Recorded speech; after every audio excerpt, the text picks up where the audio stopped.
everybody. Today I'm talking about Mars in Gemini. That is from 12th March to 10th of May. Mars has had a long stay in Taurus, so it's finally moving and creating new energy by being in Gemini. It is not the best place for Mars to be in Gemini. However, there are some plus points because there is no negative conjunction, there is no negative aspect influence on Mars in Gemini. So that is an excellent situation. So let us explore.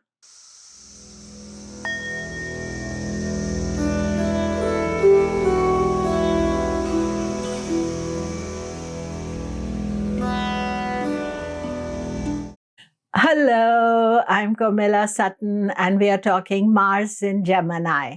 Do remember to subscribe, press the bell notification. So I am now back from India. So you will now see that all the regular things are going to be posted again.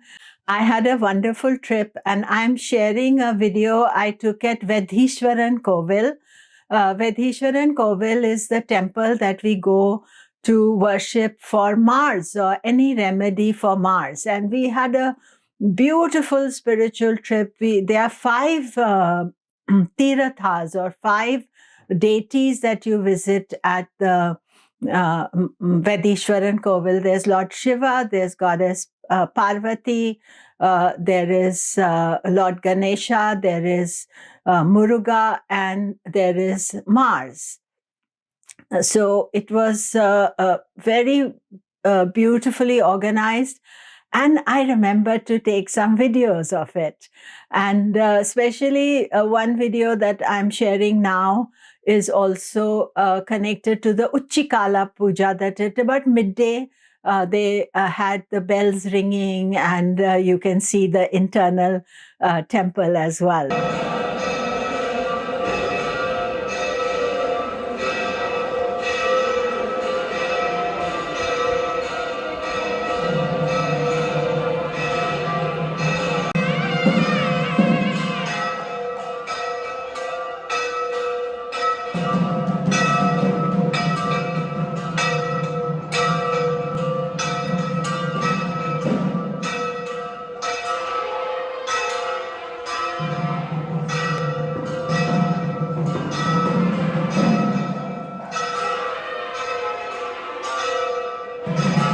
So do leave some comments, and this is like a beautiful spiritual darshan of Vedishwaran Kovil, which is the Mars temple.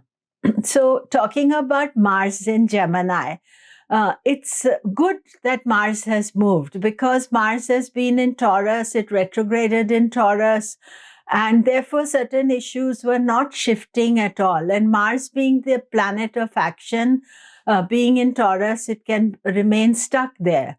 So Mars being in Gemini, even though classically Mars in Gemini is not regarded as the best position for Mars, every position of a planet has some usefulness, some good quality. So we shouldn't totally disregard it. And as I said, that the plus point of Mars here is that there is no negative conjunction, there is no negative aspect. In fact, if you study the rashi drishti, then Jupiter and Pisces is aspecting almost all of this Mars in Gemini transit. Mars is not going to be involved in next month's eclipses. So it's sort of on its own. And I would say that is the best quality. Secondly, Mars in Gemini is a thinking and analyzing Mars. So we have to think about this, that when Mars goes into Gemini, then it is encouraging us to think about our actions, not to just take action. You see, why Mars is regarded not so well placed in Gemini is that Mars as an action planet needs to act. If it thinks and analyzes, I would say half the wars would never be done, or half that aggressive behavior would never happen. But so in Gemini, let us use this transit positively. Think, analyze your actions, don't give in to impulses. Sometimes the duality of Gemini takes hold. That means, should I do this? Shouldn't I do this?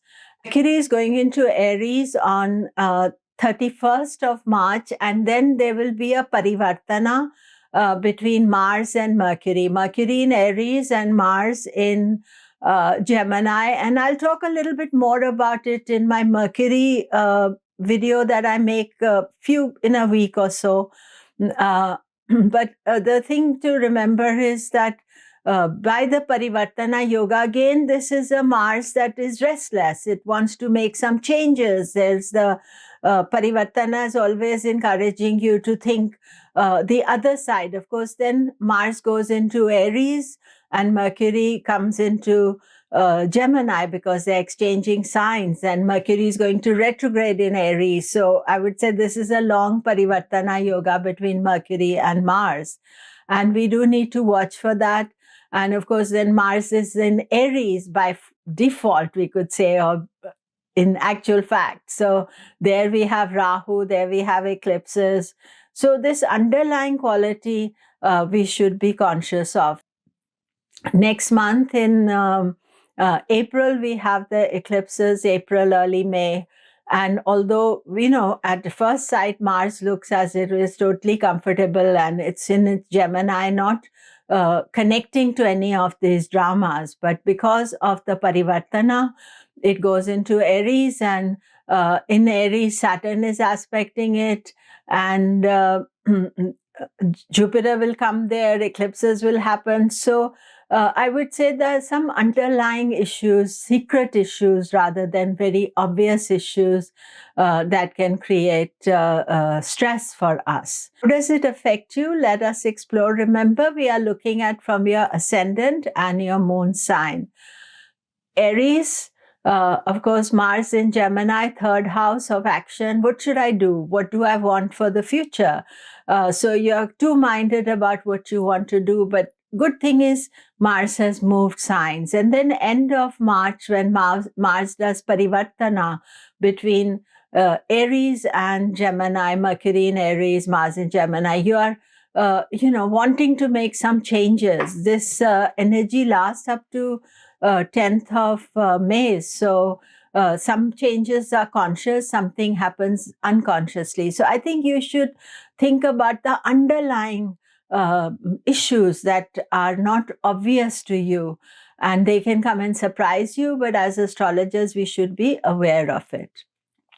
Taurus, Mars in Gemini, second house, house of money, finances, and this parivartana of Mars with Mercury is second and 12th house. So expenses and savings. So very important for you to take care of your expenses and not be wasteful. Actually, do listen to my Venus in Aries video, which is going to follow instantly after this. You're going to get a lot of videos, but there Venus is also in the 12th house, and Mars is in the Parivartana Yoga with the 12th house. So what is your focus is money, your savings, but also your expenses or losses as well. So be tight on that. Be careful about it. Don't do things wastefully. Gemini, Mars is your 11th lord, planet of money. It is in the Lagna, so you can feel very activated. I want to do things. It is, really giving you a lot of fiery energy. And especially when Mercury goes into Aries and you have this parivartana, this is a positive parivartana for you. And it is a good time to think about your finances, your earnings, how you're going to monetize your situation, how you're going to improve your earnings. That could be a good way to use this energy. Be careful not to be just unnecessarily aggressive. Cancer, Mars is in your 12th house. Mars is a very good planet for Cancer, but 12th house transit is not the best transit for you. So 12th house is expenses and losses. So you have to watch out for managing your expenses during this time and not creating wasteful expenses. And also, I think that it can take you abroad, it can make you travel. Those are good things, but obviously there's also cause expenses as well. And the Mars-Mercury exchange is between the 10th house and the 12th house. So sometimes this can mean 10th house is career, that you are making effort and not getting reward. Fortunately, this is a short transit, about a month and a half long. So you are being aware of it and don't make any important decisions regarding your career. Leo, Mars is a great planet for you. Gemini is the 11th house of earnings, finances. So this can be a good time to earn well, to get opportunities for professional success. And also the Parivartana Yoga between Mercury and Mars is a positive one for you because it's a connection between the 9th and the 11th house. So some good thinking, good ideas, good opportunities. Only thing is that because Sun is going to be in eclipse next month, so you do need to watch that. Virgo, Gemini is your 10th house to do with career. Mars is very well placed in the 10th house. Generally, it gives you impetus and energy to make decisions regarding your professional life and gives opportunities there. But when Mercury goes into Aries, that is not the best transit for you because Mars is exchanging with the 8th house. So whereas the part of it in March, you feel very dynamic about your career, there may be some underlying conditions that can unexpectedly create a change for you. Libra, Mars is transiting your 9th house in Gemini, and 9th house is house of knowledge, wisdom, gurus. Mars is not best placed there because Mars doesn't always listen to advice, and you may feel that your partners or your spouses are forcing some advice on you, so you have to weigh up the possibilities. This Parivartana Yoga between Mars and Mercury starting from 31st March can be quite positive for you, especially indicating a positive influence regarding your spouse or loved one. But I think the thing to remember is especially watch for my videos next month, because the eclipses are happening in Libra, Aries axis. So there's always this underlying issue that we have to be conscious about. Scorpio, Mars is in your 8th house. Mars is your Lagna Lord or Moon Lord. 8th house is house of unexpected transformation. And then it is doing Parivartana with Mercury in the 6th house. So 6th and 8th house connection is always called a Viparita Raja Yoga. Viparita Raja Yoga means that when some opposite things happen, through difficulty, you overcome the difficulties. However, I would say by transit, maybe this is not something that has been observed. Generally, I would say this is 2 months of caution while Mars is in your 8th house. And then Mars goes into Cancer. So these are times that you are not doing any things to rock the boat. Sagittarius, Mars is in your 7th house. So although for Sagittarius, Mars is a very good planet, however, Mars in the 7th house can cause dispute, argument with partners, with loved ones, with spouses. So we have to be cautious about that. And when the Parivartana Yoga starts on the 31st of March, that is quite a positive energy for you because it's interchange 7th with the 5th house. However, don't forget that Mars is a militant planet and his visiting your 7th house can brings some aggressiveness there. So you are trying to manage it. Don't have arguments that are not necessary. Don't create aggression where you don't want. So that is important. Pick your battles. Capricorn, Mars is in Gemini, which is the 6th house. Generally, Mars transit in 6th house is regarded as okay, positive, not a negative transit, because Mars, when he is given opposition, he does rather well there. But you can see that sometimes you can get opposition or people confronting you, competition. So those are the things you do need to watch out for. And then because Mercury goes into your 4th house and Mars is in your 6th house, there may be issues connected to your home. It could be to do with, any unexpected problem coming at home. You may feel angry unnecessarily. Also, the eclipses are taking place in your 4th house. A lot of information coming now as I'm back, and I'm going to be making all the videos. So watch out for that. Aquarius, Gemini is your 5th house. And the best way to use Mars in Gemini is to, think about creative elements. What is the creative way you can use Mars energy? Use your energy for ideas and to develop them. But at the same time, don't be overly aggressive about them. And when Mercury goes into Aries at end of March, then it's a parivartana between 3rd and 5th house. 3rd house is house of self-action. 5th house is creativity. So maybe you can focus on your creative ideas, thinking, and that may be a good idea for you. However, Aquarius, you have Saturn in Aquarius.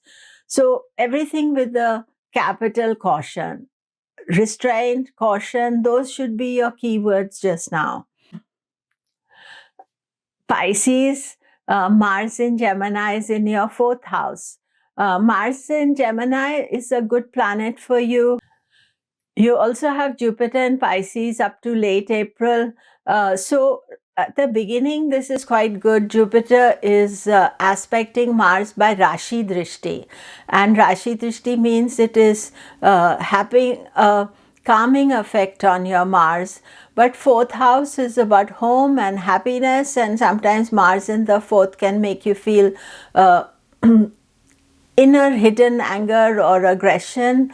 Now, this Mars-Mercury parivartana is actually very positive for you, especially financially, because Mars is in the 4th house and Mercury is in the 2nd house, finances. 2nd house is saving, 4th house is home. So there could be some opportunity to earn from your home or to save money regarding your home. So this is quite okay transit for you. I think it's more to watch out for next month, when I'll be talking about it when Jupiter goes through Gandanta and is involved in the eclipses. So that is it for Mars in Gemini. Do remember to subscribe, press the bell notification. Thank you.